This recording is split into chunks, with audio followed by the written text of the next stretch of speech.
Ahora sí. Bueno, los integrantes del tema es Castro Fuentes Brenda Caterín, Lara Paniagua María José, Mangudo Machicado Adela y mi persona San Ginés Muñoz Caterín Micaela. Siguiente, por favor. Bueno, vamos a empezar hablando de la Norma Nacional del Manejo del Expediente Clínico. El objetivo general es establecer una norma, una metodología con fundamentos científicos, tecnológicos, administrativos, éticos y jurídicos para la elaboración, integración, ordenamiento y uso y archivo del expediente clínico para mejorar todo el sistema de salud. Siguiente, por favor. Dentro de los objetivos específicos tenemos establecer la elaboración obligatoria del expediente clínico en todos los servicios de salud, estandarizar el manejo habitual del expediente clínico, sistematizar la conservación y el archivo del expediente clínico y promover la cultura de la calidad en el Sistema Nacional de Salud, esto a través del manejo adecuado del expediente clínico. Siguiente, por favor. Bueno, antes de comenzar vamos a dar algunas definiciones que necesitamos saber. Para empezar, el expediente clínico. Este es un conjunto de documentos escritos e iconográficos evaluables que constituyen el historial clínico de una persona que ha recibido o recibe atención en un establecimiento de salud. Su manejo debe ser escrupuloso porque en él se encuentran todos los datos que nos permiten encarar de mejor manera el estado de salud o enfermedad del paciente y su respectivo tratamiento. Siguiente, por favor. El médico tratante. Este va a ser el profesional médico que está claramente identificado y aceptado por el paciente, o en caso de ser menores de edad o que tenga algún impedimento mental, por el familiar más inmediato, tutor jurídicamente responsable, que se encuentre directamente a cargo de la atención de dicho paciente. Siguiente, por favor. La junta médica es el acto que reúne al médico tratante con uno o más médicos e integrantes del equipo de salud para considerar y tomar decisiones respecto al estado clínico del paciente. Se va a analizar cuidadosamente los antecedentes relacionados con la enfermedad del paciente, además de las previsiones necesarias que se deben adoptar para una evolución más adecuada. Siguiente, por favor. El consentimiento informado es la potestad que tiene el paciente de aceptar libremente y sin presiones que se le practique en su propio cuerpo algún procedimiento, ya sea clínico, laboratorial, imageneológico o instrumental, ya sea para el diagnóstico o para la terapéutica. Esto debe haber una previa explicación de lo que se va a practicar y se lo debe explicar al paciente para que éste sepa y comprenda el procedimiento, los beneficios y los riesgos eventuales o perjuicios que éste puede conllevar. Siguiente, por favor. La referencia va a ser el envío de un usuario de una consulta externa, hospitalización o emergencias a otro establecimiento de salud de mayor complejidad resolutiva. Esto no significa que él o los que lo atendieron inicialmente al paciente deslinden sus responsabilidades por dicha atención. Contrarreferencia o retorno es el envío del usuario que recibió atención de un establecimiento de mayor capacidad resolutiva al establecimiento de mayor complejidad, de donde fue referido inicialmente. Esto para hacer su respectivo seguimiento y cumplimiento de las medidas de diagnóstico, tratamiento, rehabilitación que pudiese precisar.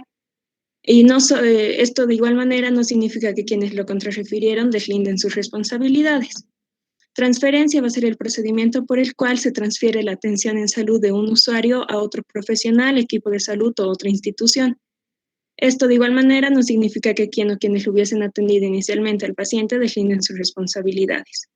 Interconsulta es la solicitud de atención que el médico tratante envía a otros profesionales cuando sea necesario.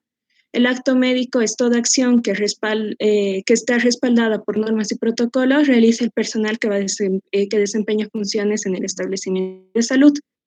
Lex artis medicae es la ciencia y el arte de acuerdo a los avances técnicos y científicos de la medicina, reconocidos y validados por la comunidad médica internacional.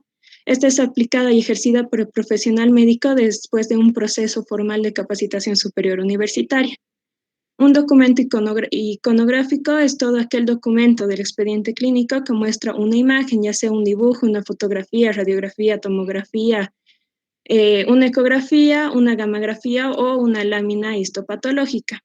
El documento escrito es todo aquel documento valga la redundancia, escrito de que se encuentra dentro del expediente clínico, ya sea escrito manualmente o mediante algún recurso técnico.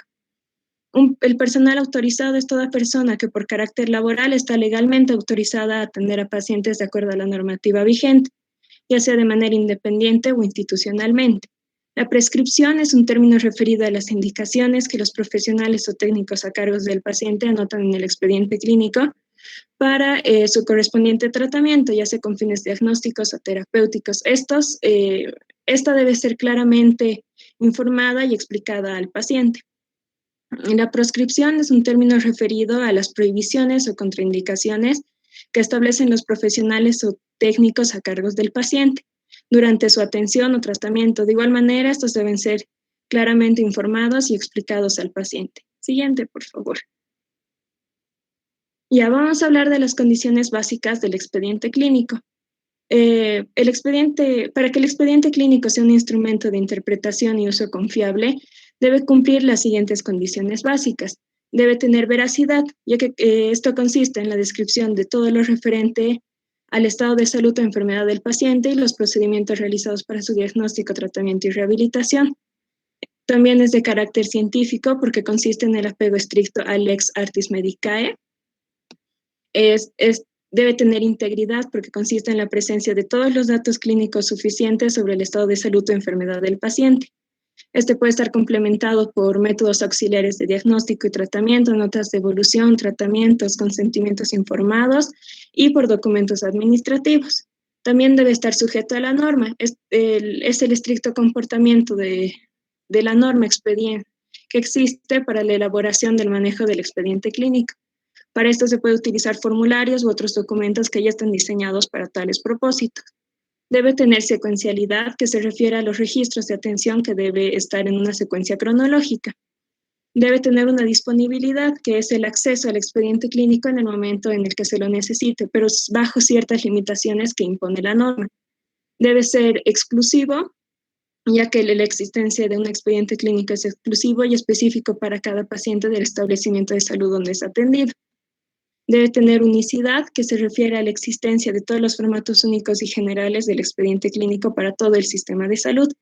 Y debe tener una codificación, es decir, que tiene que tener una asignación de números de identificación al expediente clínico y este debe ser único para todos los documentos. Siguiente, por favor. Una de las finalidades del expediente clínico. Se debe definir bien sus finalidades, ya que tiene múltiples usos y aplicaciones.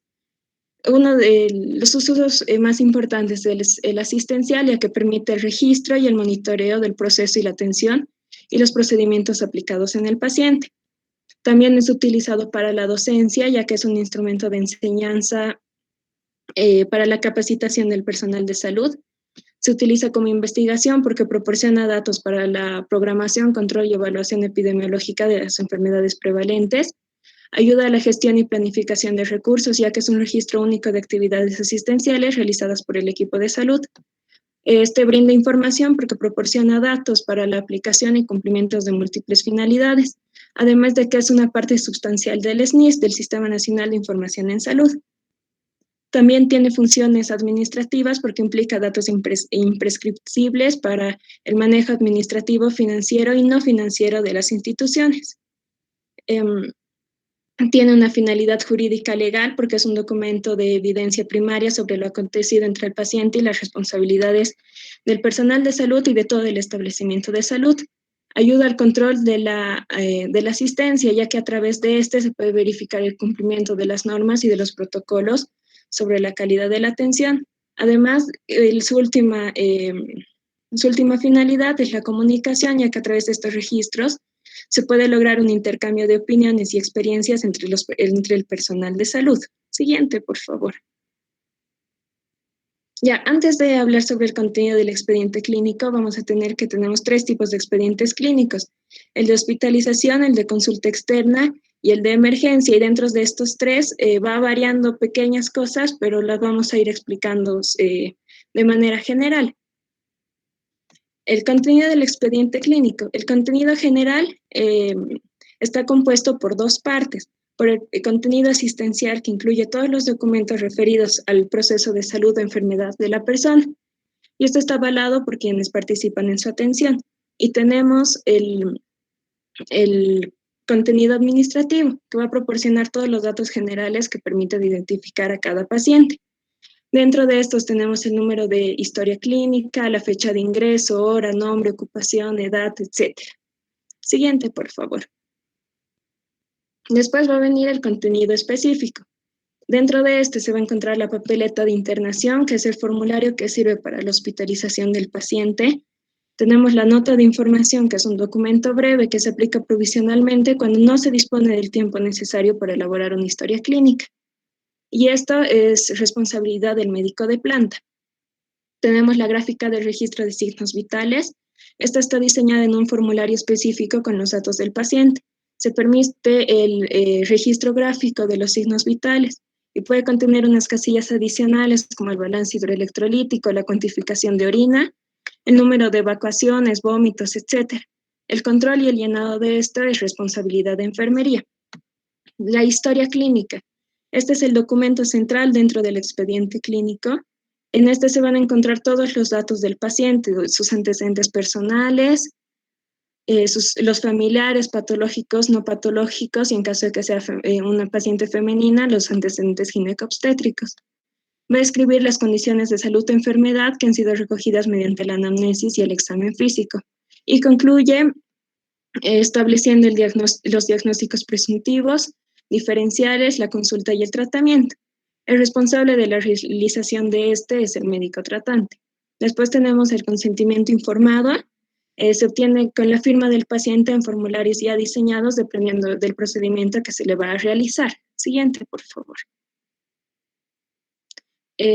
Seguimos dentro del contenido específico y vamos a tener los informes de exámenes complementarios.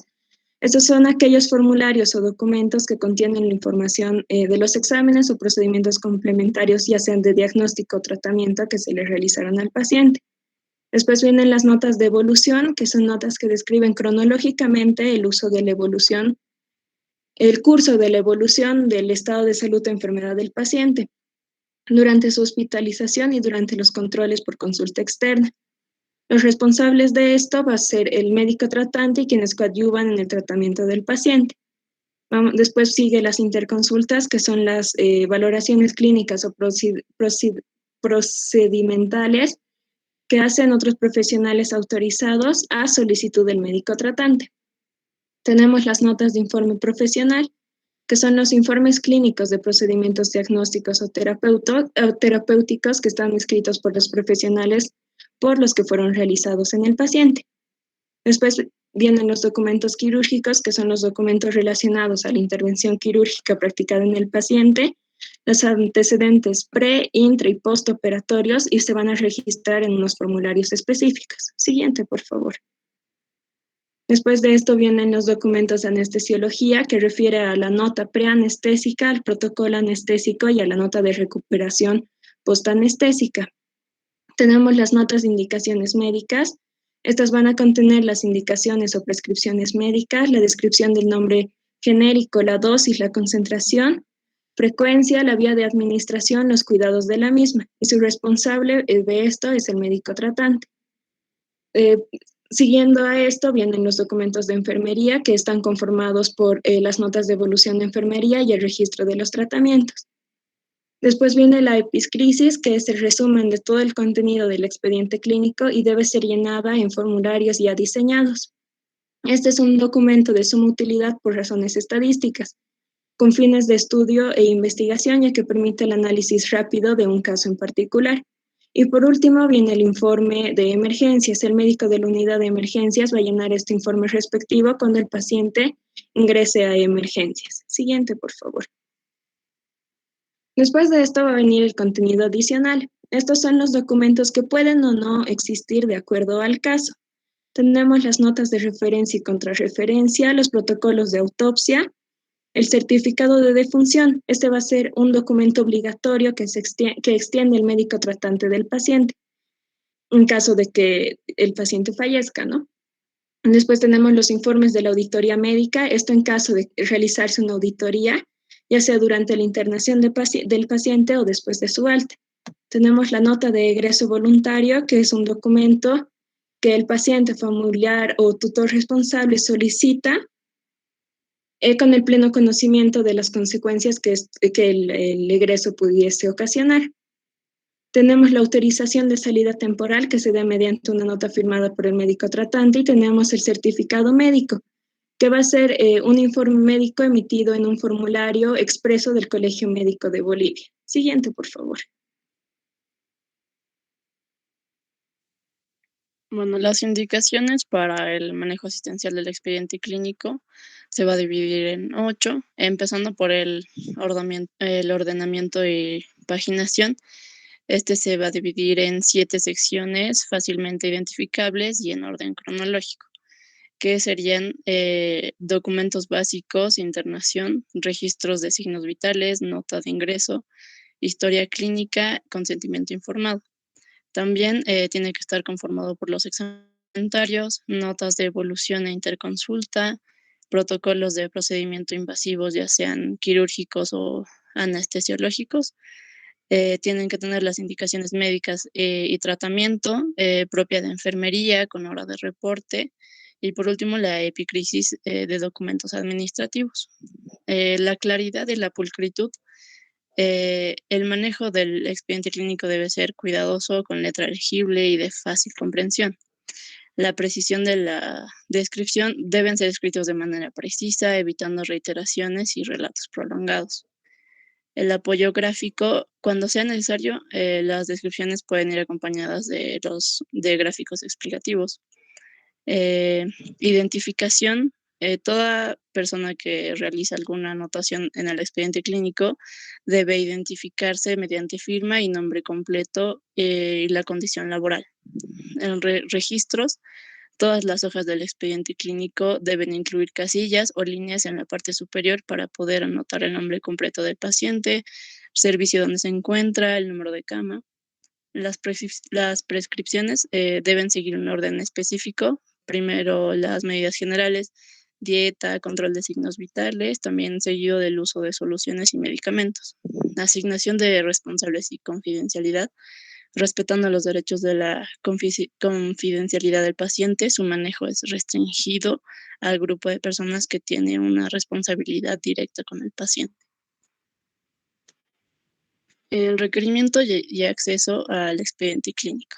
Bueno, el acceso del paciente a su expediente clínico aquí ni ética ni jurídicamente es admisible impedir que el paciente tenga acceso a su expediente las veces que éste lo requiera, ya sea por una solicitud directa o por intermedio de su tutor responsable si éste se encuentra internado. También a través de una solicitud notariada dirigida al director del establecimiento si no lo está. En tales casos, el director accederá a la solicitud, ya sea con una copia magnética o una fotocopia del expediente clínico del paciente y firmada y sellada en cada uno de sus folios. El requerimiento del expediente por causas legales. Bueno, el director dará el requerimiento siempre y cuando provenga de una autoridad judicial o fiscal, con un acta de entrega y recepción que será firmada por el solicitante y el director.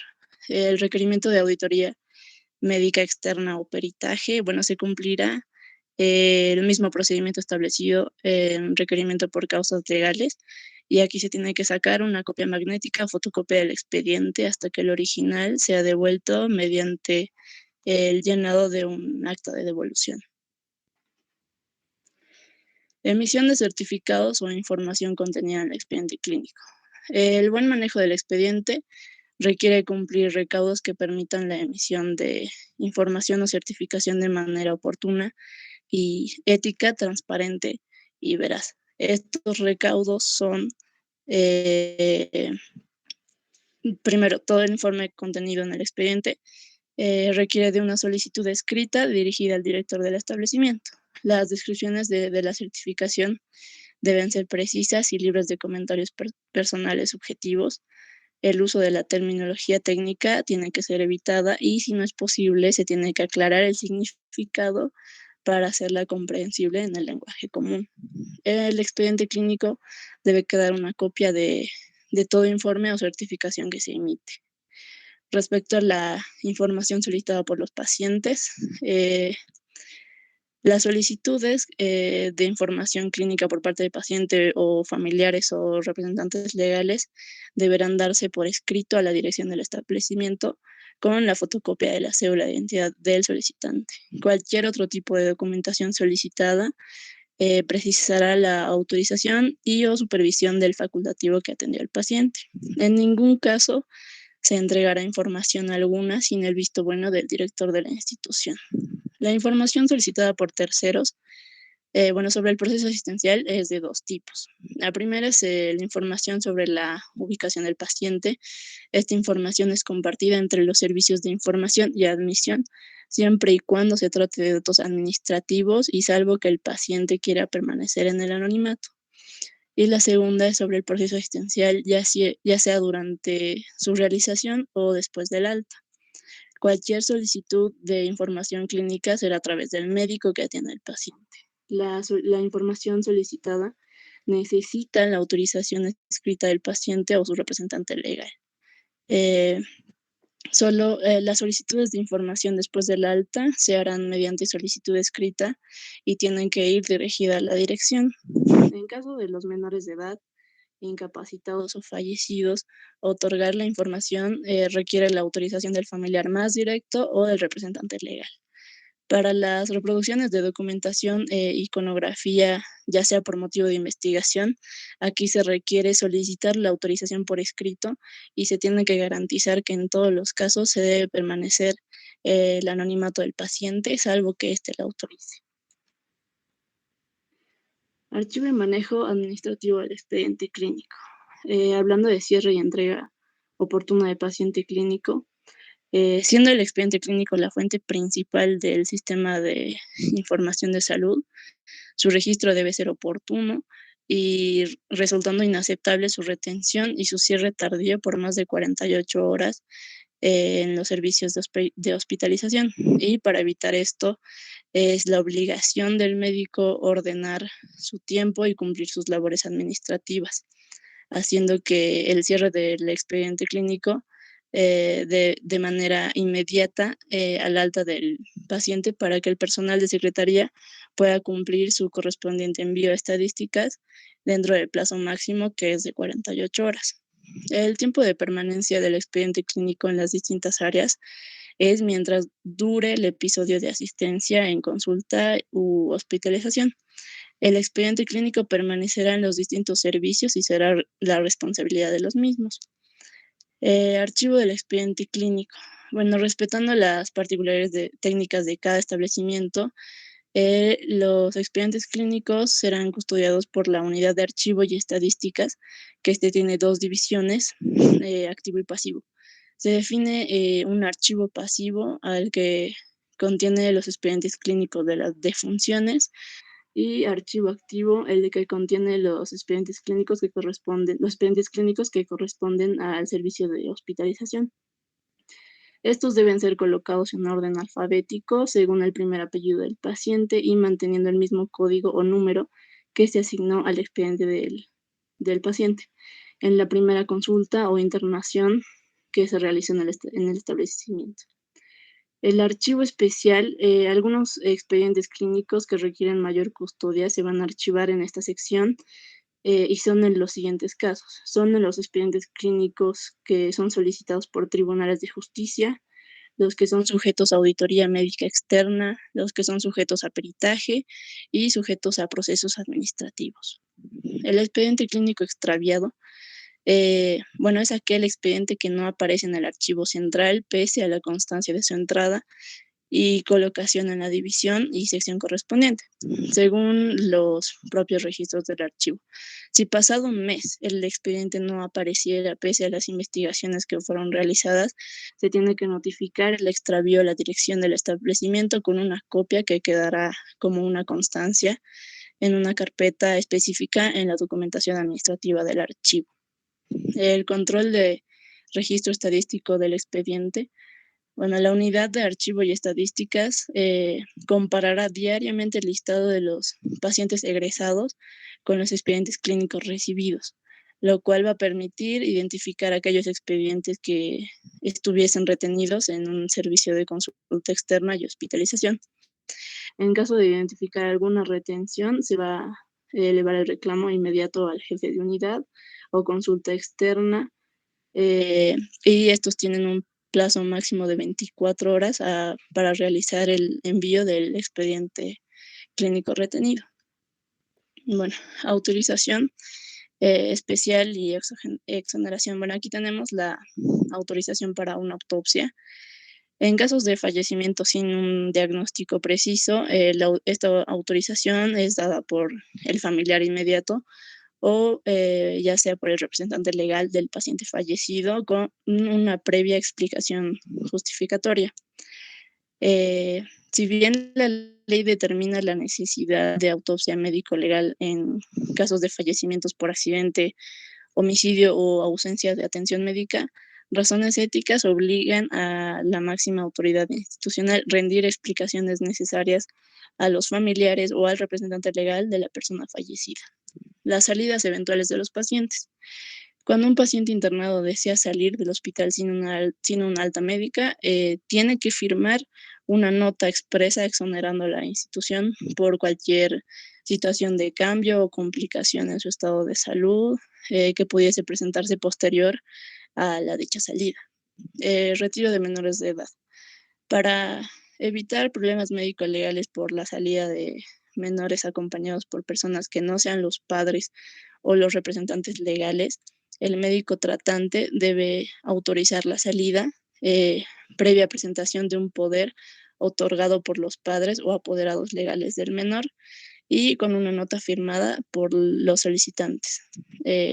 Estas copias tienen que quedar constancia en el expediente clínico. La exoneración de responsabilidad por aborto. Aquí, bueno, el servicio o unidad que admite una paciente en aparente estado de aborto deberá hacer constar esta situación en una nota específica a ser firmada por la paciente. Si ella no puede, entonces el familiar más cercano o el representante legal antes de la ejecución de cualquier examen o tratamiento. Ya, ahora vamos a hablar sobre la guía de buenas prácticas para la prescripción. Como definición de la prescripción, tenemos que es la acción de expresar por escrito qué medicamentos debe recibir el paciente, la dosificación correcta, duración del tratamiento y las indicaciones precisas para su uso. Para la correcta prescripción se debe realizar un adecuado diagnóstico que permita una adecuada farmacoterapia.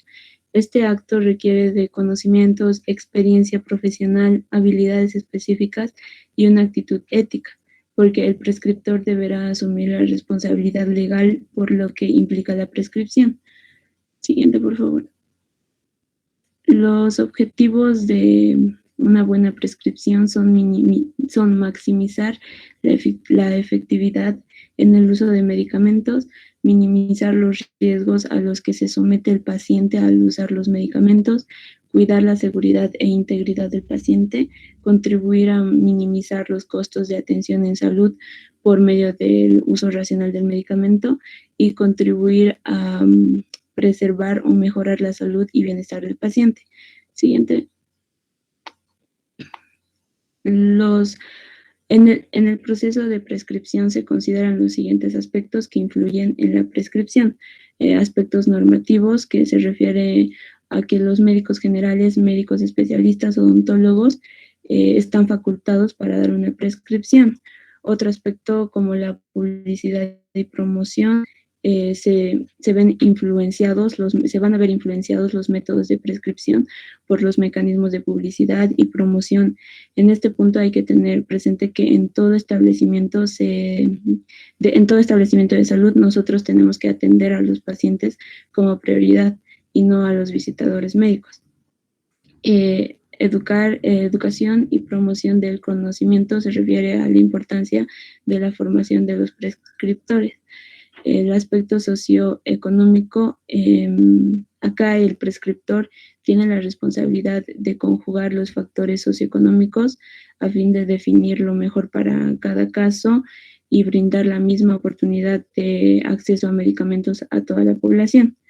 En el aspecto intercultural, el prescriptor no tiene que abarcar solo la enfermedad, sino también al paciente, su ciclo de vida, su alimentación, espiritualidad y cosmovisión, así como su salud mental y todo lo relacionado a su cultura.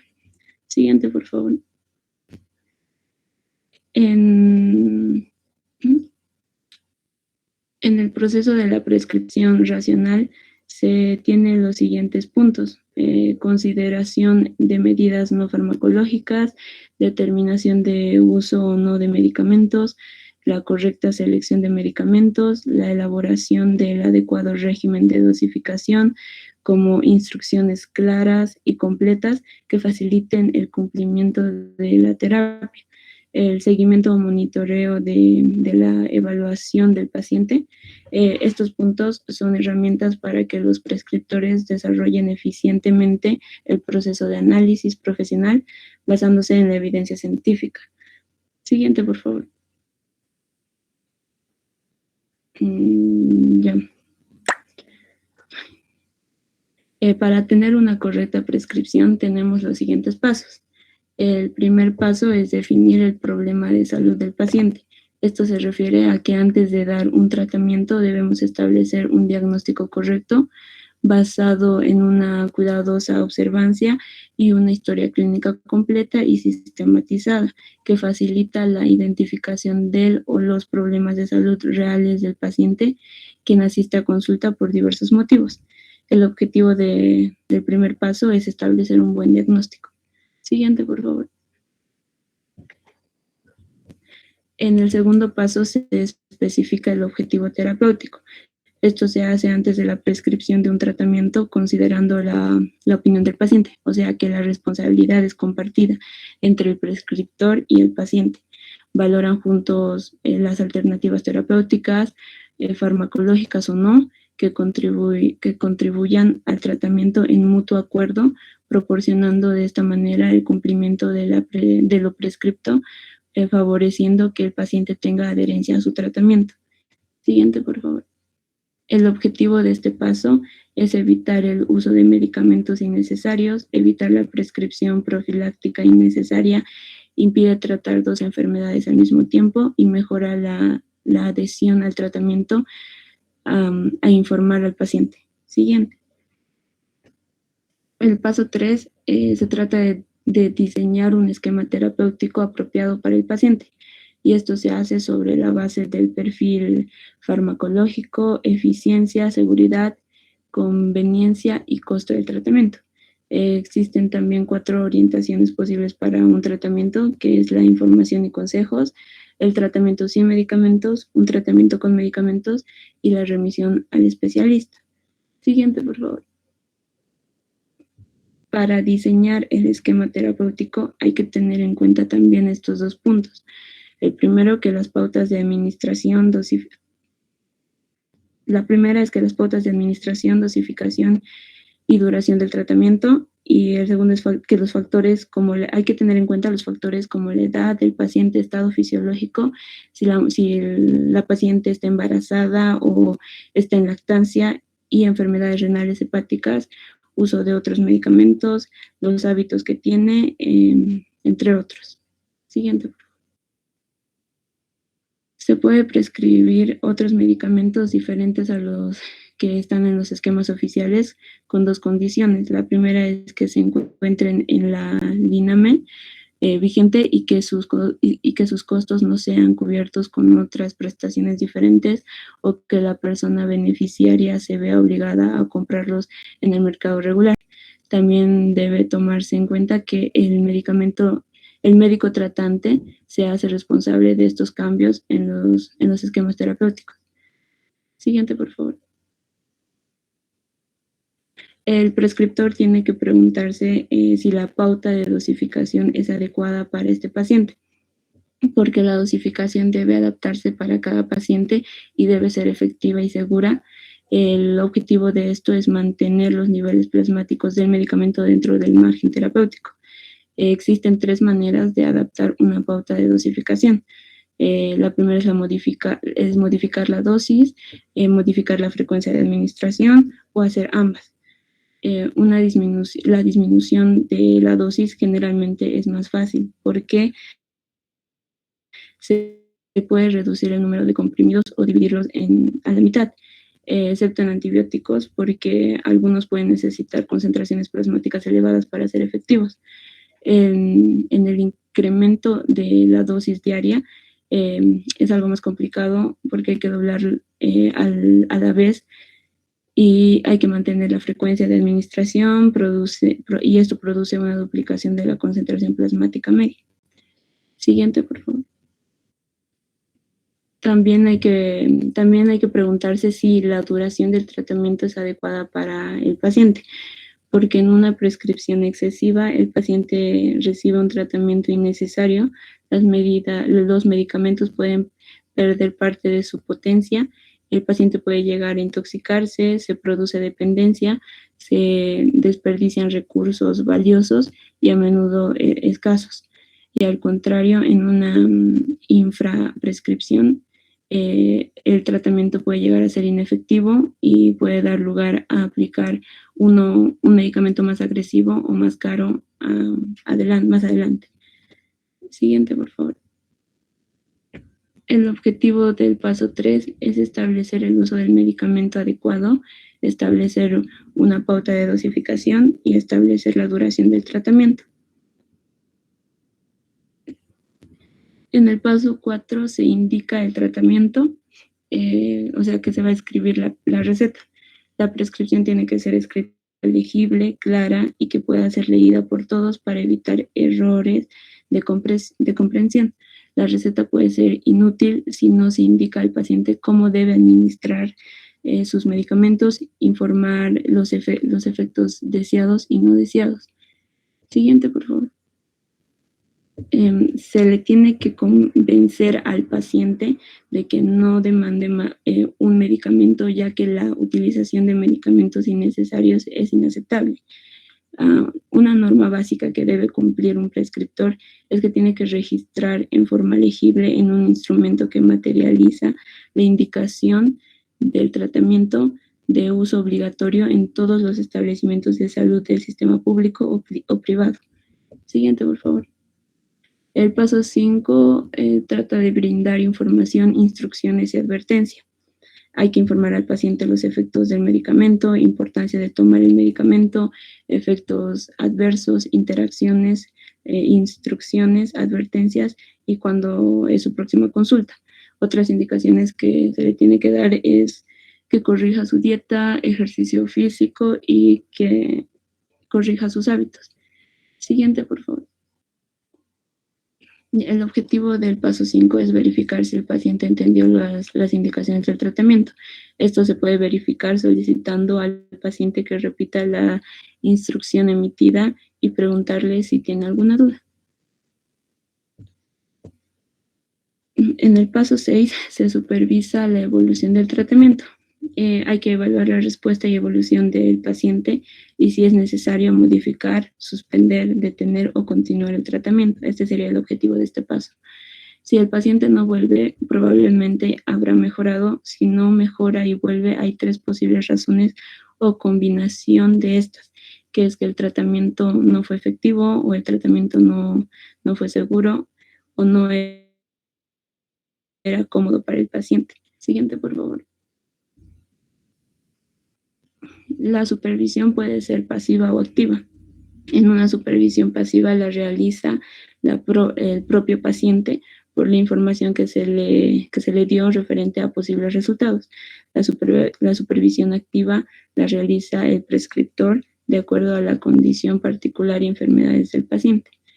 Siguiente, por favor. Ya, ahora vamos a hablar de los resultados terapéuticos que se pueden agrupar de la siguiente manera. Que el problema clínico del paciente se resuelva o se cure, por lo que la indicación va a ser concluir el tratamiento. Si el problema clínico es una enfermedad crónica y el tratamiento produce una mejoría y no produce efectos adversos, se recomienda continuar con el tratamiento o en caso contrario, se reconsidera el esquema terapéutico y o se sugiere otro medicamento. Después tenemos que no se constate mejoría ni cura, por lo que se debe verificar el procedimiento anterior aplicado, ya sea el diagnóstico, el objetivo terapéutico, la prescripción correcta, cumplimiento y monitoreo del efecto, etc.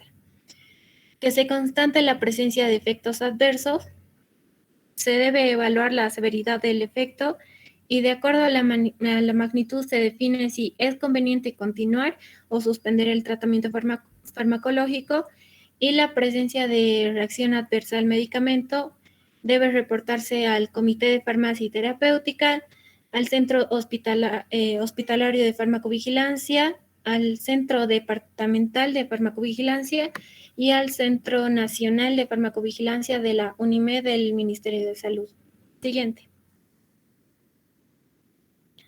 Para la prescripción de medicamentos controlados, que es en caso de medicamentos psicotrópicos y estupefacientes, el prescriptor debe tomar en cuenta que la receta archivada o valorada respectivamente se van a quedar retenidas en el establecimiento de farmacia, por lo que las indicaciones e instrucciones se deben señalar en una receta aparte. Los medicamentos sujetos a control, como los psicotrópicos y estupefacientes, se deben prescribir bajo la normativa vigente del Manual para la Administración de Psicotrópicos y Estupefacientes. Acerca de la receta médica archivada, el prescriptor debe prescribir específicamente psicotrópicos en la receta médica de manera descrita anteriormente, indicar en la receta asimismo, registrar los datos del paciente con su nombre, número de carnet de identidad, domicilio, teléfono y firma. Y la receta médica valorada, que estas recetas van a estar disponibles en talonarios para su venta en el Ministerio de Salud, con una previa autorización profesional del área de vigilancia y control de unidad del medicamento del Ministerio de Salud. Siguiente. Aquí tenemos a la receta médica valorada, que debe tener los datos del medicamento con su nombre genérico o su denominación común internacional. Opcionalmente puede tener la marca, debe contener la cantidad en literal y en numeral, su forma farmacéutica y su concentración. Debe tener los datos del paciente, como su nombre y apellidos, domicilio, carnet de identidad, su teléfono, lugar y fecha. Y los datos del médico debe contener nombres y apellidos, su especialidad, su matrícula profesional, domicilio y teléfono, su sello y su firma. Siguiente. Para la venta de medicamentos, según las disposiciones de la autoridad reguladora UNIMED, estos deben expenderse de acuerdo a su condición de venta establecida en el registro sanitario respectivo. Se va a considerar receta médica a toda prescripción emitida con fines terapéuticos por un profesional de la salud facultado y matriculado en el Ministerio de Salud. Los medicamentos de venta libre son aquellos que no necesitan una receta médica para su dispensación o de su venta, y están recomendados para venta libre por la Comisión Farmacológica Nacional en establecimientos autorizados y farmacias, por lo que no requieren una prescripción facultativa, pero sin embargo no se acepta la venta de estas en la vía pública. Los medicamentos de uso restringido son aquellos que se deben prescribir en la receta médica, pero sin embargo, por la relevancia sanitaria y efectos no deseados por las consecuencias de su uso, son de absoluto uso restringido. Aquí tenemos, por ejemplo, la talidomida, que tiene efectos teratogénicos. Siguiente. Entonces, sobre la prescripción de medicamentos nuevos, hay criterios que deben tomarse en cuenta, que están a disposición de los prescriptores. Tenemos que se conocen los estudios de experimentación previa o ensayos clínicos que son realizados en condiciones diferentes a las condiciones existentes cuando el medicamento es administrado a la población. no aportan ventajas comparativas con las alternativas terapéuticas existentes en términos de sus efectos o de su costo-beneficio. Los productores intervienen grandes sumas de dinero en la producción de medicamentos nuevos y en su promoción para la inmediata inducción a su prescripción. Se debe de estar alerta frente a la afirmación de sus beneficios y se recomienda la búsqueda de información independiente, registro sanitario vigente en Bolivia y cuestionarse como por ejemplo qué medicamento es, cuál es su principio activo, cuál es la indicación principal, si es un medicamento de primera elección, si tiene contraindicaciones y cuál es su relación entre beneficios y sus riesgos. Siguiente. En la prescripción de fórmulas magistrales, primero tenemos que saber qué es un preparado magistral, que es un producto elaborado bajo la dirección de un químico farmacéutico o por él mismo y diseñado o formulado por el prescriptor de manera personalizada, según los requerimientos farmacológicos para el paciente. La fórmula es elaborada según las normas técnico-científicas establecidas y con el detalle de principios activos y excipientes que el prescriptor formuló. Estos preparados especiales van destinados a grupos reducidos de pacientes que no cuentan con alternativas comerciales para su tratamiento. La etiqueta del producto magistral envasado deberá indicar el nombre y ubicación del establecimiento farmacéutico en el cual se lo preparó, la fórmula completa, la dosis, la forma de uso y su aplicación y el número de orden que le corresponde en el registro de recetas de la farmacia. Siguiente. Tenemos algunas prácticas incorrectas en la prescripción de medicamentos, como por ejemplo, emplear medicamentos en situaciones clínicas que no lo requieran, firmar recetas en blanco, sustituir la firma del prescriptor, prescribir medicamentos que no sean producto de una consulta, sobreprescripción, es decir, polifarmacia, o subprescripción de medicamentos, fallar en la dosificación, elección de la vía de administración y o duración del tratamiento, utilizar letra ilegible en la elaboración de las recetas y no detallar en forma clara y precisa las medidas farmacológicas y no farmacológicas. Siguiente. Los errores en el proceso de prescripción y posteriores. Debido a la complejidad del proceso de medicación, se comprende las etapas de prescripción, dispensación, administración y monitoreo de la medicación. Se producen los errores de medicación que pueden originar daños de importancia que son reconocidos como una causa significativa del aumento de la mortalidad y del incremento de gastos en el sistema de salud, ya sea por hospitalización o por una atención ambulatoria de los pacientes. Por las características propias de la población pediátrica, es vulnerable a los errores de medicación y a las reacciones adversas a los medicamentos por falta de experiencia en el uso de determinadas drogas, considerándose así el grupo de mayor riesgo. Siguiente. En el error de medicación existen dos definiciones, que es cualquier evento previsible y evitable que pueda causar el uso inapropiado de la medicación o dañar al paciente bajo el control del mismo o de un profesional de salud. Eventos que puedan relacionarse con la práctica profesional, productos, procedimientos y sistemas, incluyendo la prescripción, órdenes comunicadas oralmente, distribución, etiquetado, nomenclatura, monitoreo y uso. Y cualquier incidente prevenible que pueda causar daño al paciente o dé lugar a una utilización inapropiada de los medicamentos mientras que la medicación está bajo el control del personal sanitario, paciente o consumidor. Siguiente. Tenemos varios factores que influyen en el proceso de uso de la medicación. Está la información sobre el paciente, que es importante conocer la información antropométrica y clínica, es decir, la edad, peso, alergias, diagnóstico, valores de laboratorio, signos vitales, ya que muchas reacciones adversas evitables a medicamentos fueron provocados por la falta de información adecuada de los pacientes antes de la prescripción, dispensación y administración.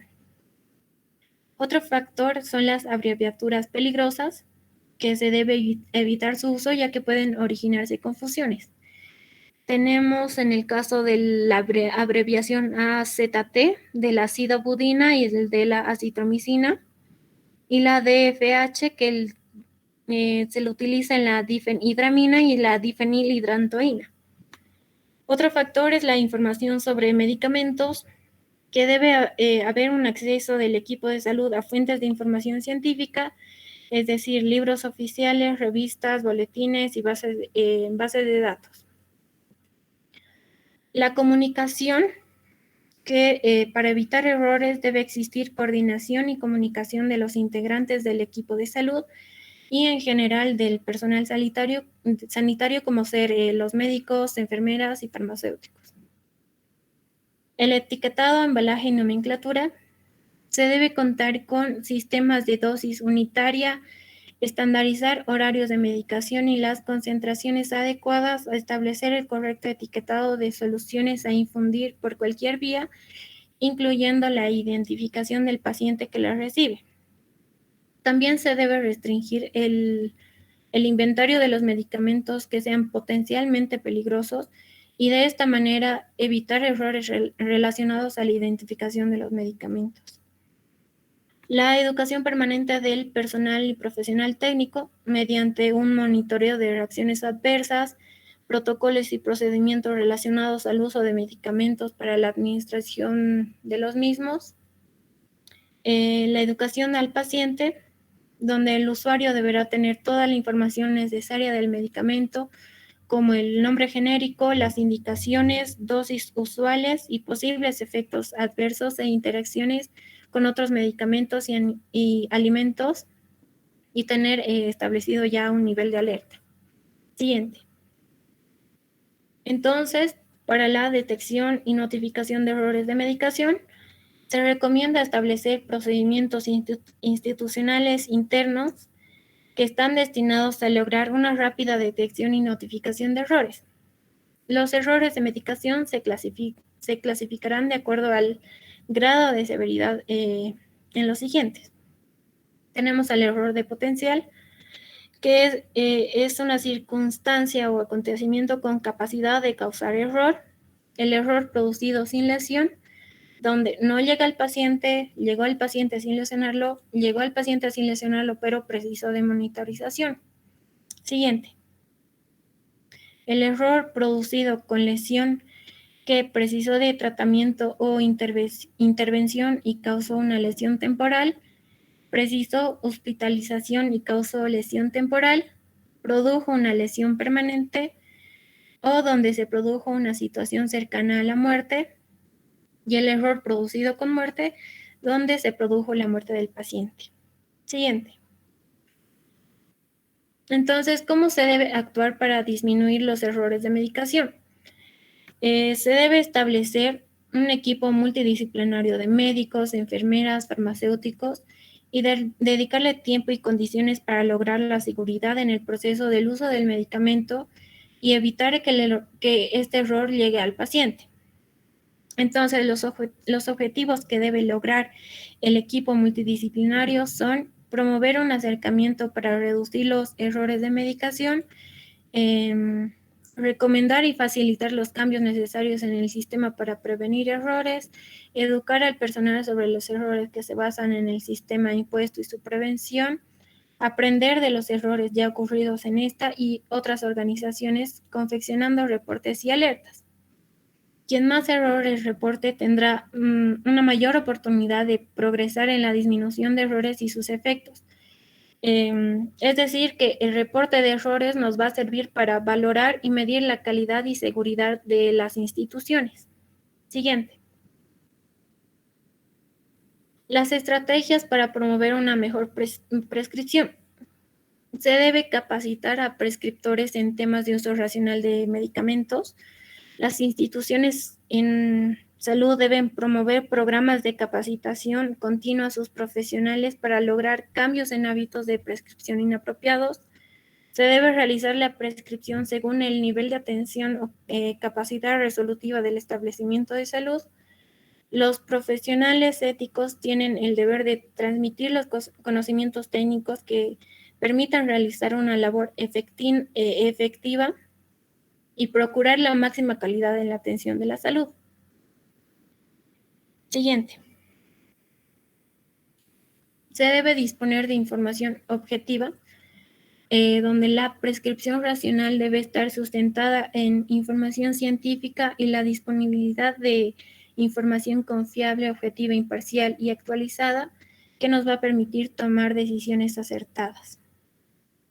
Promover una adecuada promoción y publicidad de medicamentos por parte de la industria farmacéutica, además de ajustarse a las normas éticas de promoción de medicamentos, debe tener comportamiento ético en cuanto a la economía de la población. Se debe impulsar en los prescriptores la actitud crítica y responsable frente a las estrategias de promoción y publicidad de los medicamentos. Siguiente. Se debe promover el uso de protocolos y guías de atención, donde los prescriptores deben participar en la promoción de los protocolos y guías de atención, que son herramientas importantes que consisten en procedimientos e instrucciones elaboradas sistemáticamente para ayudarlos y asegurar su credibilidad y aceptación. Asimismo, también se deben establecer estrategias para su difusión, aplicación, evaluación y retroalimentación. Se debe promover la conformación y funcionamiento de los comités de farmacia terapéutica. Los comités conformados según normativa vigente para desarrollar procesos de evaluación, selección, adquisición de medicamentos, promoción de uso racional, capacitación, lo que permite racionalizar recursos y optimizar la farmacoterapia disponible en los establecimientos de salud, además de programar capacitaciones. Esta estrategia puede replicarse en instituciones privadas de salud. Siguiente. Se debe difundir las normas legales referidas a la prescripción de medicamentos. Los profesionales de la salud tienen el deber de colaborar con la administración de salud en el cumplimiento de las disposiciones legales que se relacionen con su profesión a través de organizaciones científicas o gremiales del sector público y privado, así permitiendo su conocimiento adecuado en la práctica de prescripción. Se debe realizar estudios de utilización de medicamentos y monitoreo de la prescripción, donde el objetivo de realizar estos estudios es que se pretende determinar patrones y perfiles, características de oferta, prescripción, dispensación, consumo, cumplimiento terapéutico en la población, así logrando el uso racional de los medicamentos. Se debe realizar reuniones informativas donde el personal de salud deberá informar de los errores de las prescripciones si son detectados para la toma de decisiones para subsanarlos. Siguiente. Acerca de las fuentes de información sobre los medicamentos, un prescriptor debe conocer las novedades farmacológicas, ya que si un medicamento produce una enfermedad que el médico pudo haber conocido y prevenido, la responsabilidad es del prescriptor, lo que puede considerarse como negligencia.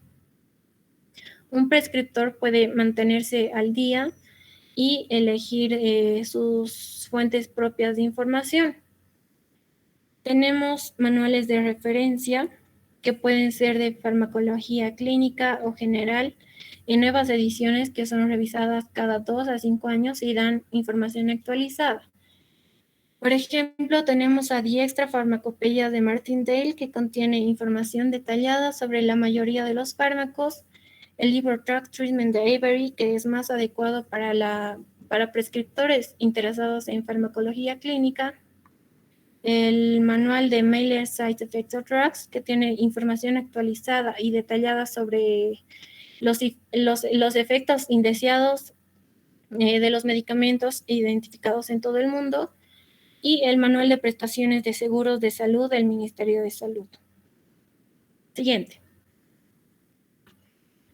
Otra de las fuentes de información son los compendios y catálogos comerciales, que en varios países hay publicaciones que incluyen información de medicamentos comercializados, nombres genéricos y nombres comerciales, la composición química, indicaciones y contraindicaciones clínicas, además de efectos indeseados y recomendaciones sobre la manera de administrarlos y su dosificación.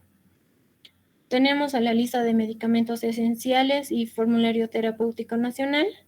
En Bolivia contamos con la lista nacional de medicamentos esenciales que se actualiza cada 2 años por la UNIMED del Ministerio de Salud, que es de aplicación obligatoria bajo resolución ministerial en el Sistema Público de Salud, Seguridad Social a corto plazo, instituciones que prestan servicio por delegación y bajo convenio. En el marco de la LINAME, los comités de farmacia y terapéutica conformados en los establecimientos de salud deben elaborar su propia lista de medicamentos esenciales institucional. El formulario terapéutico nacional, que incluye la información de los medicamentos seleccionados para cada nivel de atención. Siguiente. Tenemos a los boletines sobre medicamentos, que estas publicaciones promueven el uso racional del medicamento y son semanales hasta cuatrimestrales. La Organización Panamericana de la Salud distribuye regularmente la traducción al castellano y un número creciente de países está editando boletines nacionales, donde su principal ventaja es que pueden seleccionar los temas de relevancia en su país, como el Centro Nacional de Farmacovigilancia de UNIMED y el CISME de la UNSA en Bolivia. Tenemos a las revistas médicas, que contienen mucha información relevante para el prescriptor, donde publican artículos sobre cuestiones terapéuticas. Las más especializadas incluyen información más detallada sobre el tratamiento farmacológico de enfermedades específicas. Siguiente. Acerca de la información oral, el personal de salud debe mantenerse informado y actualizado al escuchar a los especialistas, colegas farmacéuticos o farmacólogos de manera informal o más estructurada a través de la participación en cursos de posgrado o comités farmacoterapéuticos. Los centros de información sobre medicamentos. En Bolivia, el Centro de Información de Medicamentos CISME de la Facultad de Ciencias Farmacéuticas y Bioquímicas de la UNSA es el de referencia.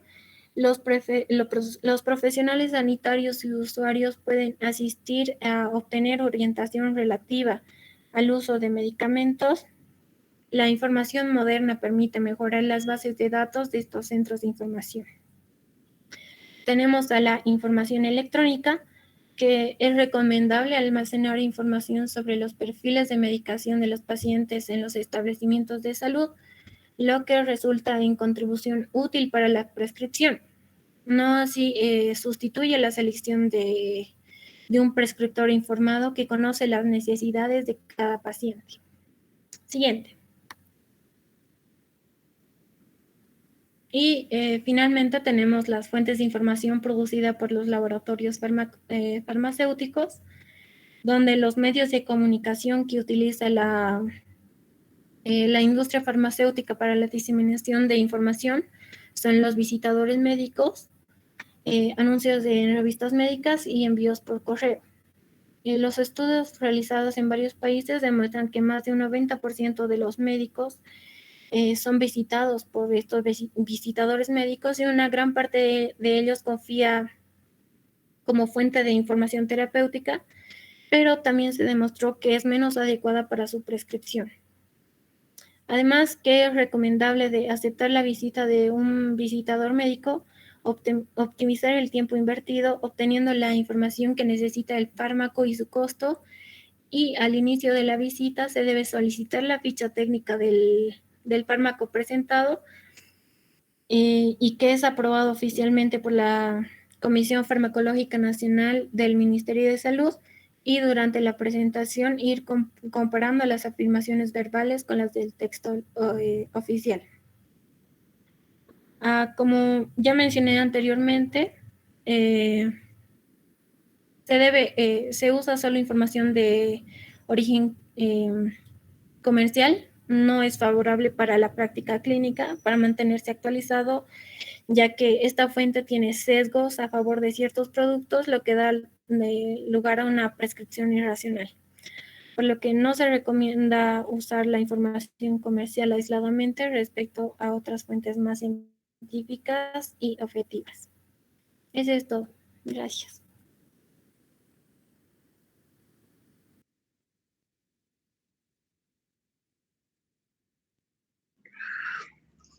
Muy bien. La recomendación para todos sería de que esta presentación la guarden y que la vuelvan a revisar en cada momento durante el internado. Ya pronto van a llegar al internado y después como profesionales, porque estas dos normas tienen que cumplirse al 100%. En el tema de la prescripción médica, en Bolivia, ¿qué tipo de prescripción se tiene que hacer? ¿De medicamento genérico o de medicamento comercial? ¿Y por qué?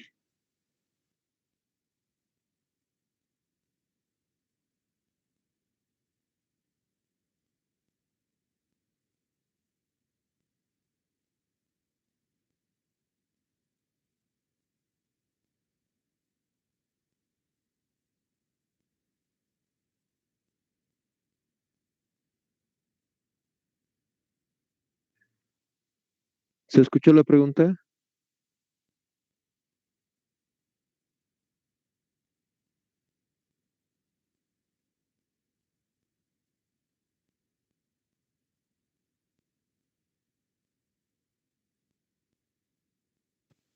Sí, doctor, del nombre genérico, ya que es cualquier persona puede mm, eh, ubicarse, digamos, cuál es el medicamento que se está pidiendo en la receta. Pero ¿cuáles son las razones o los motivos desde el punto de vista técnico? ¿Por qué debería recetarse genéricamente y no comercialmente?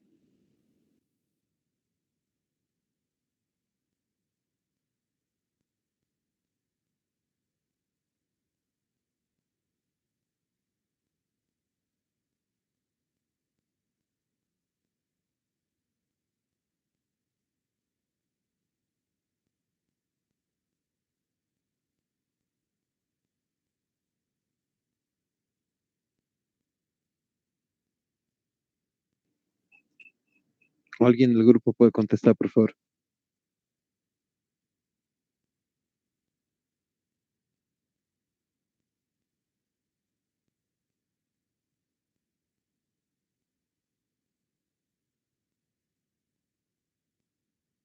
Doctor, no estoy segura, pero es porque son medicamentos reconocidos por ley, porque tienen la denominación común internacional. No sé si sea eso, doctor. No, la razón es un poco para no inducir al personal médico, profesional médico, a que elijan ciertas casas comerciales, ¿no? Porque sabemos que hay una fuerte, diremos, inducción de las casas comerciales de medicamentos para poder acomodar sus medicamentos. Entonces, por lo menos en el sistema público, la norma dice que tiene que recetar el medicamento genérico y después el paciente, diremos, ya podrá tomar en cuenta las diferentes marcas que pueda tener y, bueno, tomar la decisión, ¿no? De acuerdo más o menos a la situación. Sin embargo, sabemos que especialmente en la consulta médica privada y principalmente en la privada, ¿no? Se induce un poco a los medicamentos de ciertas casas o de ciertas marcas. Pero lo correcto para todos ustedes, la prescripción debe ser con el nombre genérico o con el medicamento con su nombre genérico. Esa es la recomendación que tiene nuestra norma nacional de prescripción. Entonces, para todos, voy a subir una tarea, para todos absolutamente, van a tener 2 días por lo menos, Lo voy a subir mañana a la tarea para que ustedes puedan elaborar una receta de forma correcta en base a estas recomendaciones que tiene la norma nacional de prescripción. Bueno, no sé si hay alguna pregunta o comentario, por favor, respecto a las dos presentaciones, que en realidad es una sola, pero son dos temas, el manual del expediente clínico y la norma nacional de prescripción. Abriríamos micrófono, por favor. Consultas, preguntas.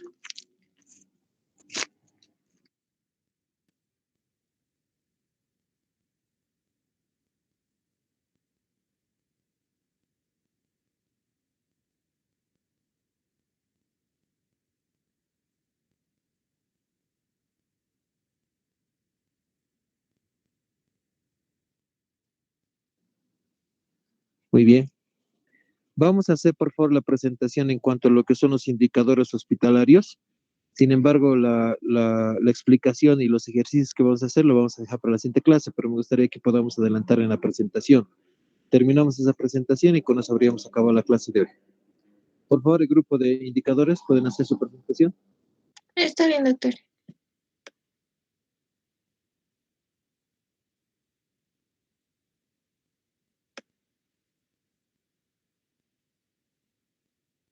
¿Se puede ver la pantalla? Sí se ve. Adelante. Bueno, buenas tardes, doctor, buenas tardes, compañeros. A mi grupo les tocó exponer indicadores hospitalarios de la salud. Integrantes, Alarcón Mendoza, Yomar Alejandra, mi persona, Chiara Barrera, Paula Michaela, Salinas Ramos, Cristian, Soto Ortiz, Jocelyn Vanessa.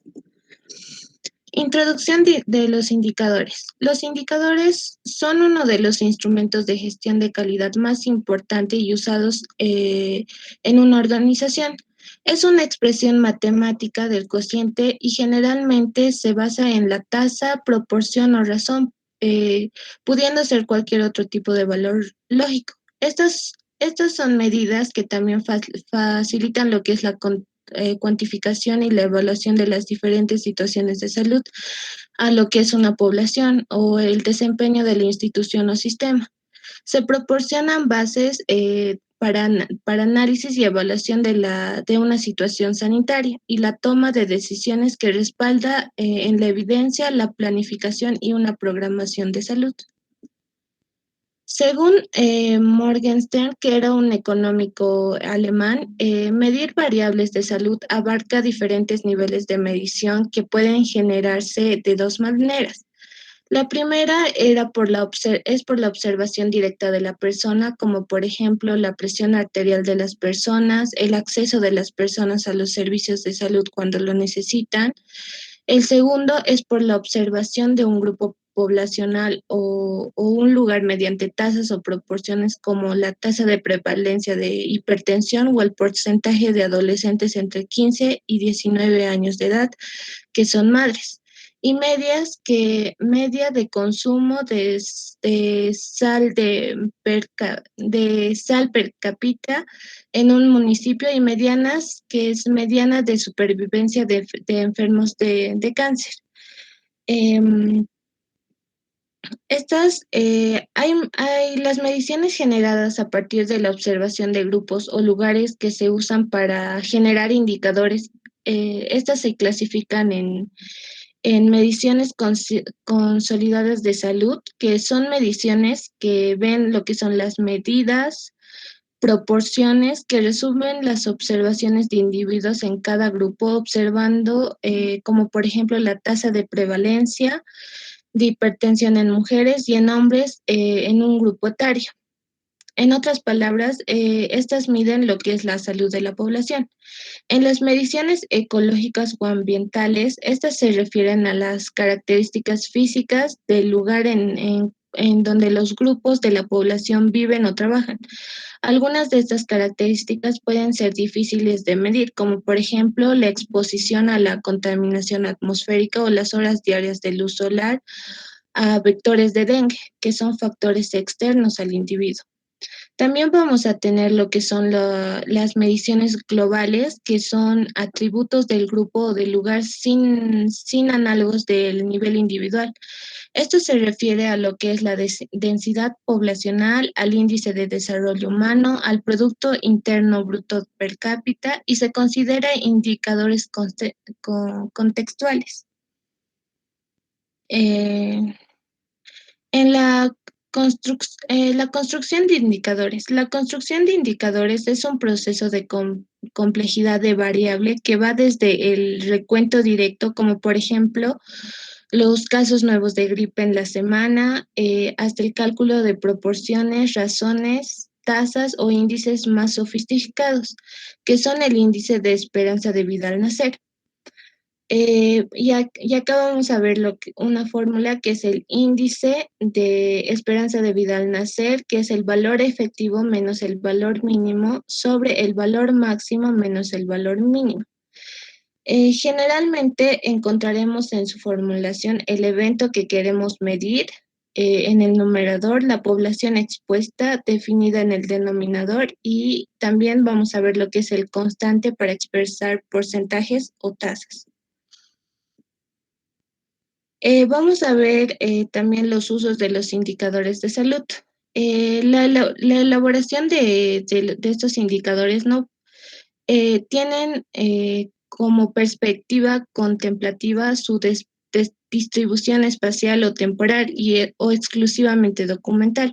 El uso de indicadores en el ámbito de salud pública tiene como objetivo alimentar la toma de decisiones en el ámbito de salud y también lo que es la misión, que es mejorar la salud de la población y reducir lo que es la desigualdad, que son injustas y evitables.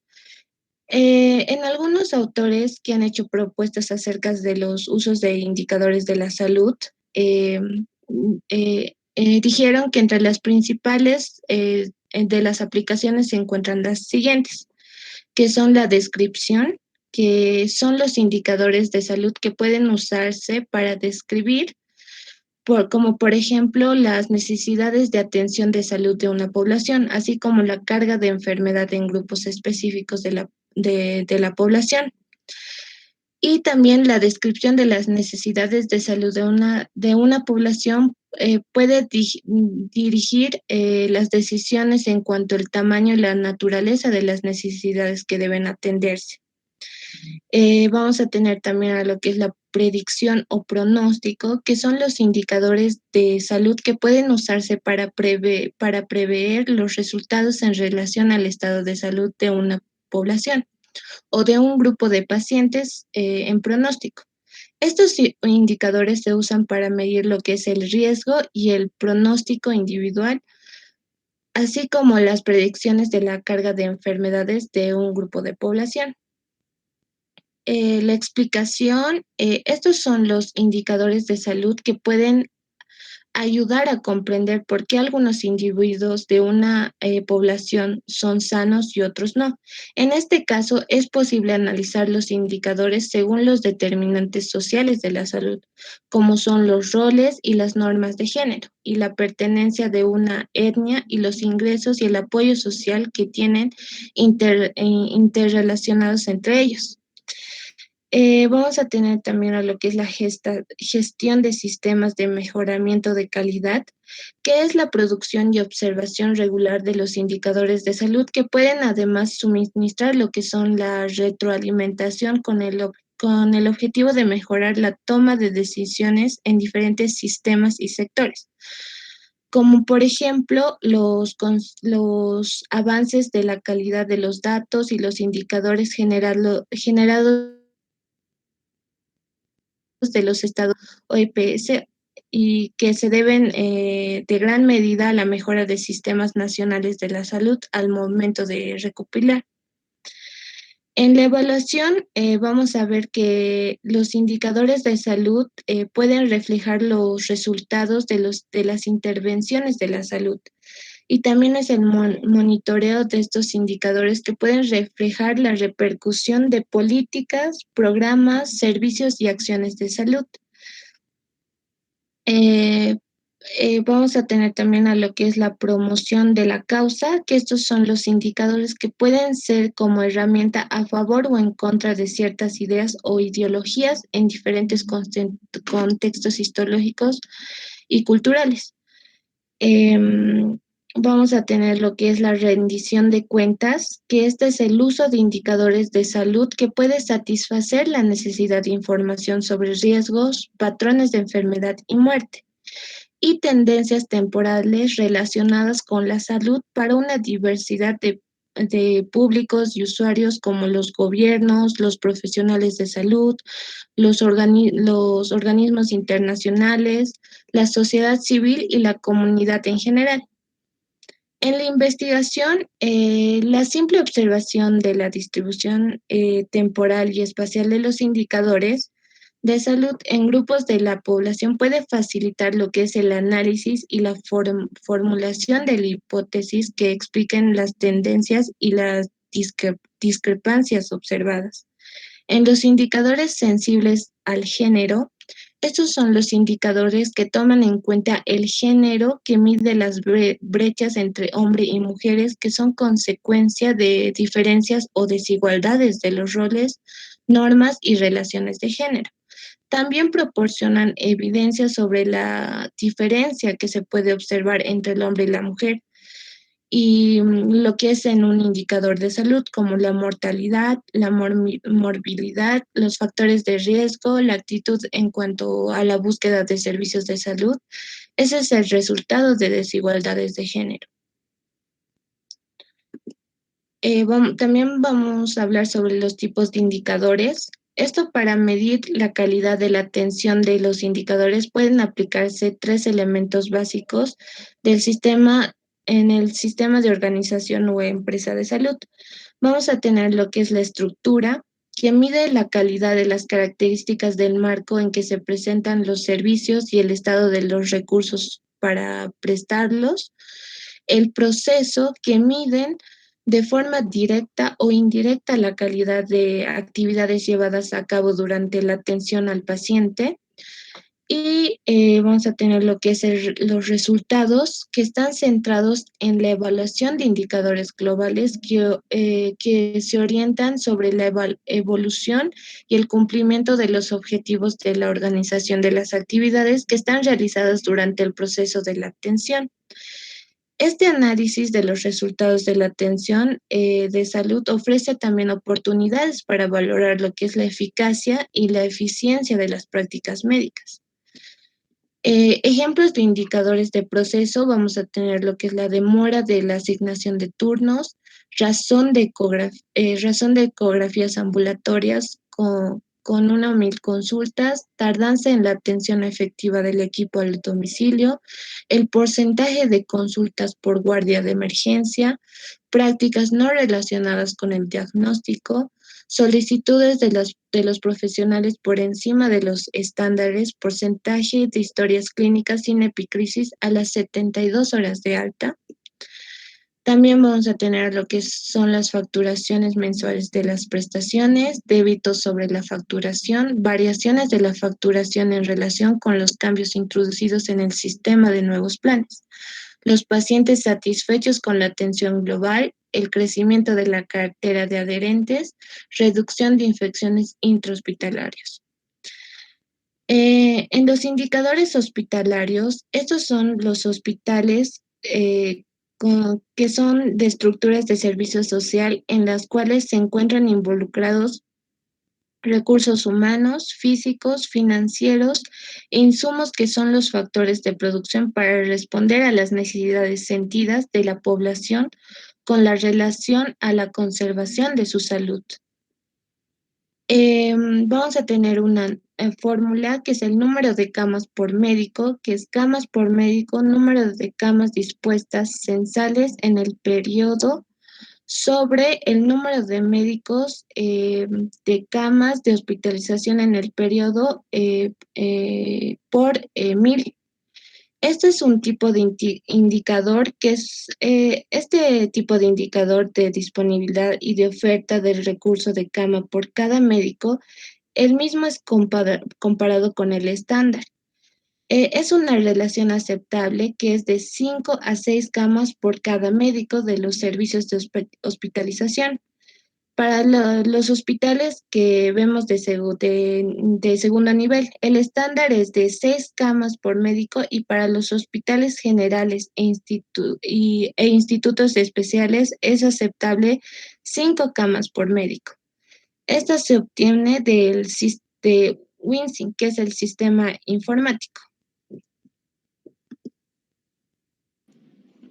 También vamos a la exposición con el número de camas por enfermera. Estos índices, estos indicadores, perdón, es un tipo de indicador de disponibilidad y oferta del recurso cama, ¿no? Una relación de 5 a 6 camas por enfermera. En los hospitales de segundo nivel, los estándares cambian de 6 o 5 camas por médico. Siguiente, por favor. Vamos a ver aquí la fórmula para obtener lo que son las camas por enfermera, que sería el camas por enfermera es igual al número de camas dispuestas sensables en el periodo sobre el número de enfermeras de camas de hospitalización en el periodo por 100. Este es otro indicador que es el número de camas por auxiliar de enfermería. Es un indicador de disponibilidad y de ofertas de cama por cada auxiliar de enfermería. No existe mucha diferenciación en relación al número de camas asignadas a las auxiliares de enfermería en un hospital de segundo o tercer nivel.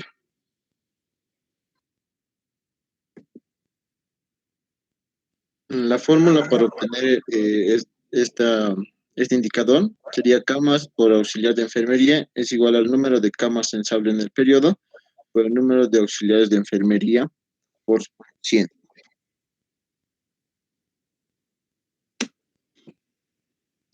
Cristian, espérame un ratito, voy a apagar mi micrófono porque está haciendo eco.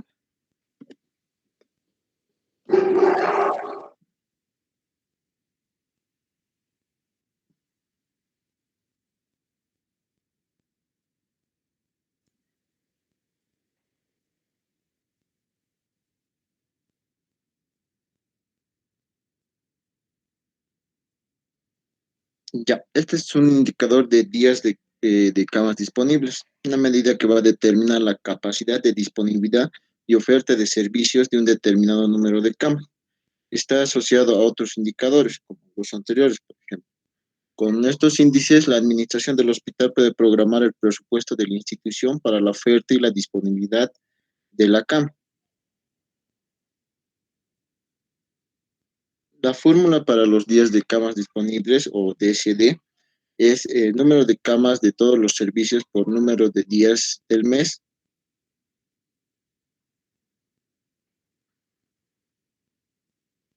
Ya, el índice ocupacional de camas. Este índice nos va a indicar el nivel de utilización de las camas como un recurso, indica factores que inciden en la calidad de oferta y demanda, la relación con la oferta, los aranceles que cobran, la disponibilidad del personal, la complejidad de tecnología y entre otros. Este indicador se calcula para todo el hospital por servicio trazador, es decir, por día, semana, mes y año. Está destinado a medir la eficiencia en el uso del recurso cama y la capacidad instalada para su atención.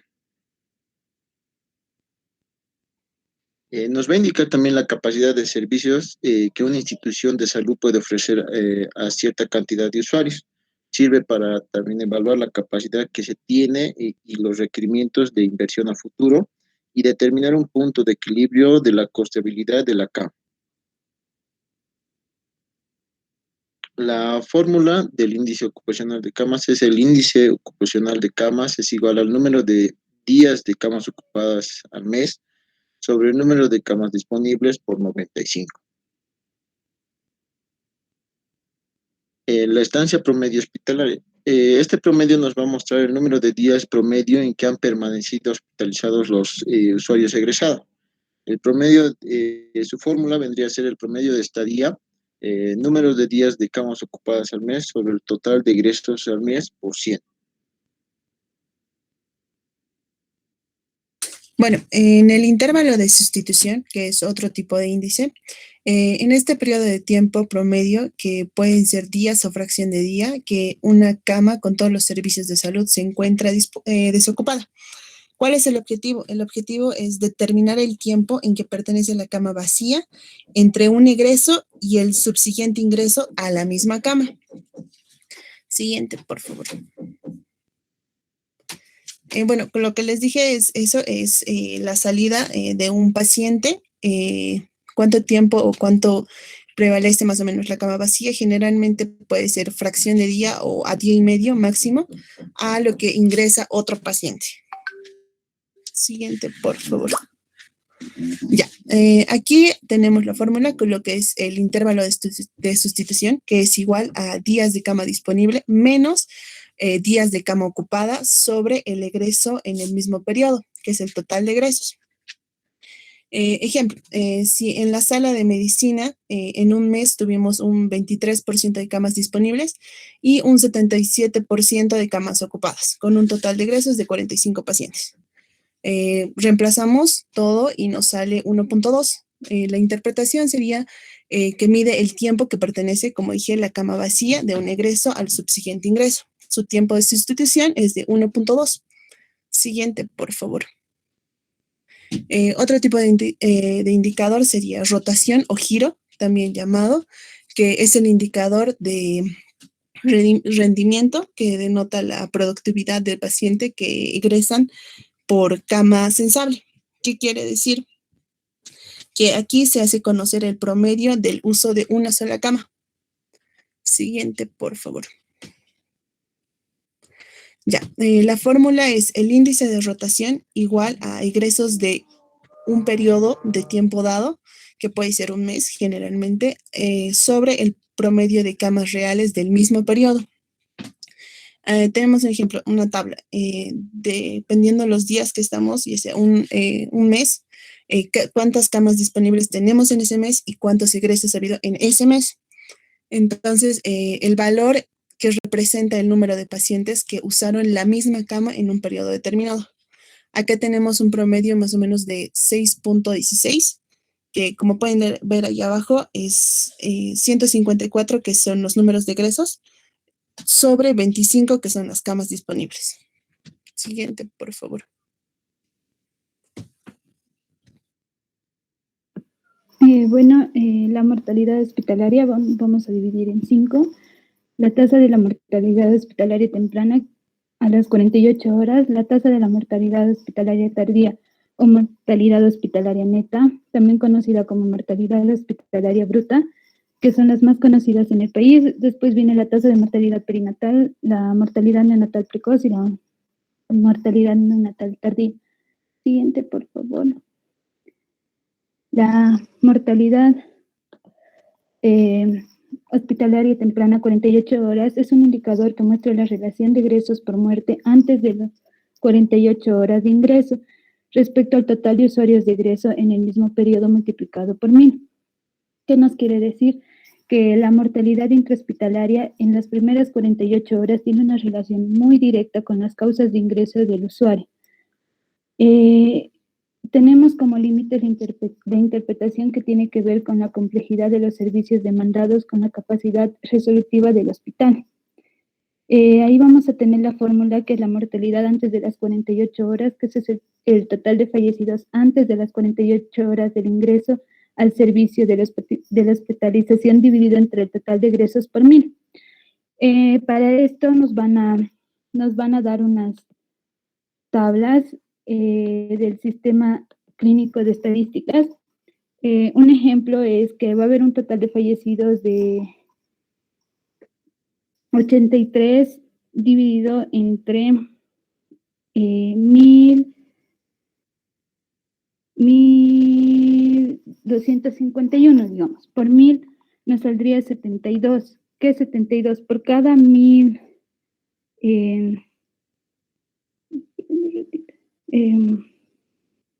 por cada 1000 egresos de 72 tienen un riesgo a morir antes de las 48 horas de haber sido hospitalizado. La siguiente, por favor.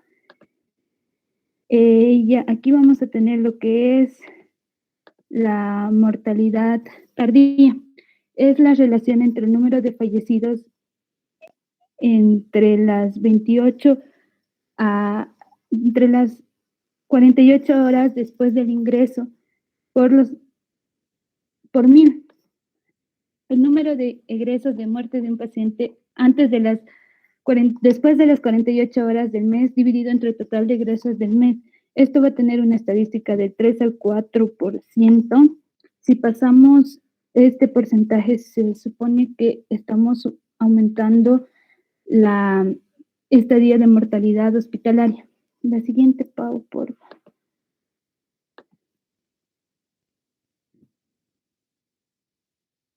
La mortalidad perinatal es aquella que ocurre en el periodo correspondiente entre las 22 semanas completas de la gestación hasta los 7 días completos de vida o muerte del feto por cada 1000. Esto nos da a conocer el número de muertes perinatales desde las 22 semanas completas hasta los 7 días completos después del nacimiento. La fórmula nos dice que el número de egresos de muertes fetales más el número de egresos de muertes neonatales precoz ocurrida en el hospital, dividida entre el número de recién nacidos vivos en el establecimiento más el número de muertes fetales en los establecimientos por 1000. Estos datos se hacen cada mes y quiere dar la interpretación del número de muertes perinatales por cada 1000 nacidos vivos o muertos y no tiene un estándar completo. La siguiente, por favor. La mortalidad neonatal precoz.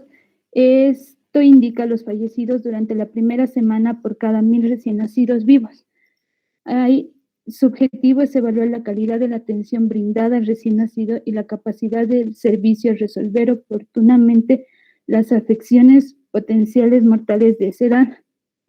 La fórmula nos dice el número de recién nacidos fallecidos en los primeros 7 días dividido entre el número de recién nacidos vivos en el establecimiento por 1000.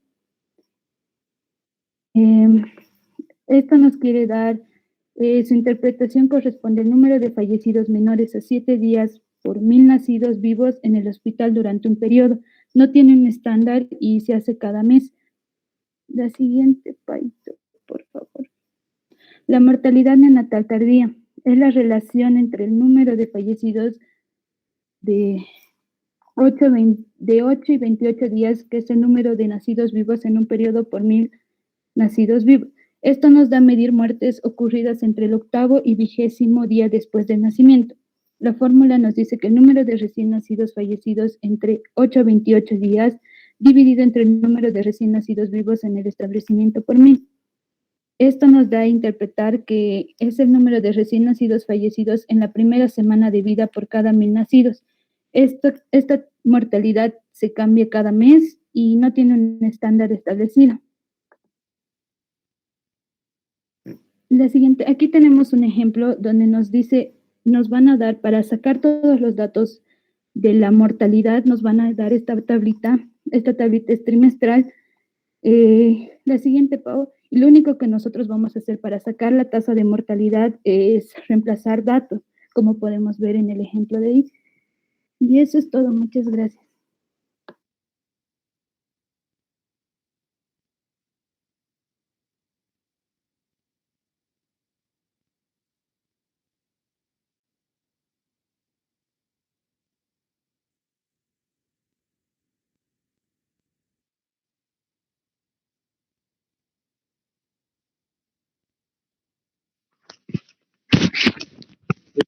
Entonces, por favor, no salgan de la clase. Estoy haciendo control de la asistencia. Para que se prepare el grupo es muy importante que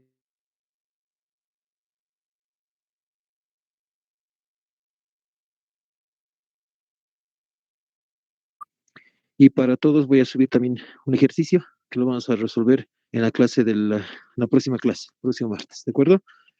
Muy bien, entonces dejamos pendientes las preguntas, por favor.